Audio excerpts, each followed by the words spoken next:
On the roof, I was ready to plead Caravaggio down to manslaughter. Don Sandro still knew how to play devil's advocate.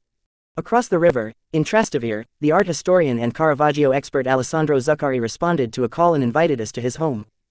Fulvio, Alessia, and Chiara had all known Zuccari since their university days. One of the windows in his corner study looks out over the roof of a church. The other looks out on a splashing fountain. Zuccari is a quiet, courtly man who brought in coffee on a tray. No, he said, perhaps wistfully, he is not related to the painter Federico, though he has written about him. But Caravaggio has taken up most of his time. He talked about assisting with the valuation a few years ago of Rome's Villa Aurora, an imposing estate near the American embassy. Zuccari was called in because the villa can't be separated from Caravaggio's only known ceiling mural, Jupiter, Neptune and Pluto, in a little room upstairs. The property was ultimately valued at $535 million. The Incunabula and other volumes on Zuccari's shelves reflect 4 generations of collecting by his family.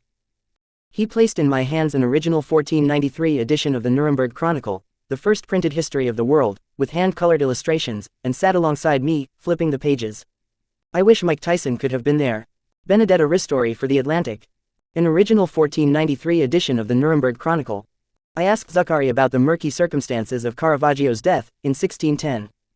He rehearsed the various theories, syphilis, lead poisoning, sepsis, murder, and shrugged off the uncertainty.